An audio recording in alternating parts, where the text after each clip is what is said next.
Selamat datang dan salam sejahtera untuk kita semua. Kembali lagi bersama kami, media cybertni.id, dalam rangkaian informasi aktual dan terpercaya.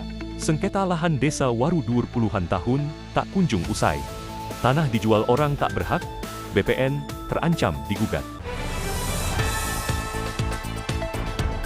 cybertni.id, sengketa lahan di desa Warudur, Kecamatan Mundu, Kabupaten Cirebon kembali memanas. Selama puluhan tahun, lahan seluas sekitar 2,4 hektar ini diperebutkan 3 ahli waris. Namun justru kini dijual oleh pihak yang bukan ahli waris sah. Penjualan ini memicu kemarahan keluarga, pemilik tanah, dan warga.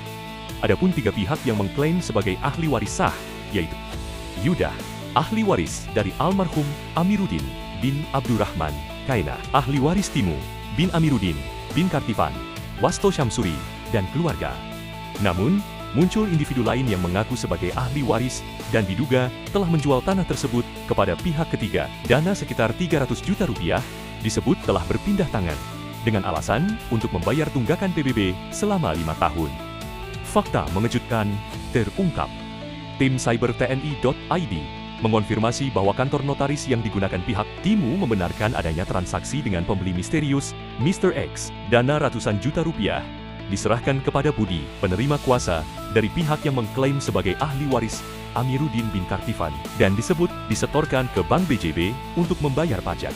Namun, dokumen yang diberikan ke notaris hanya berupa fotokopi 5 sertifikat dan penetapan ahli waris PAU. Padahal, secara hukum, lahan berstatus sengketa tidak boleh diperjualbelikan sebelum ada putusan pengadilan yang berkekuatan hukum tetap.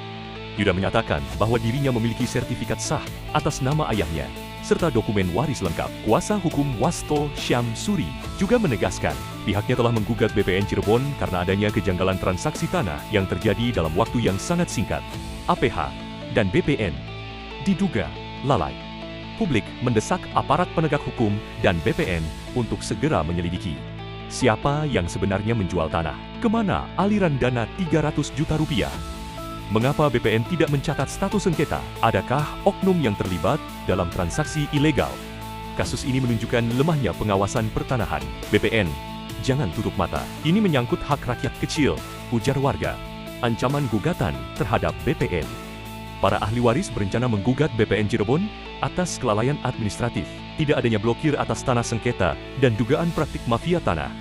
Kesimpulan, sengketa desa Warudur bukan sekadar konflik keluarga, tapi cerminan nyata praktik mafia tanah. Penegak hukum dan BPN harus bertindak cepat dan tegas. Tanpa itu, transaksi ilegal akan terus terjadi, merugikan rakyat dan mencoreng wibawa hukum.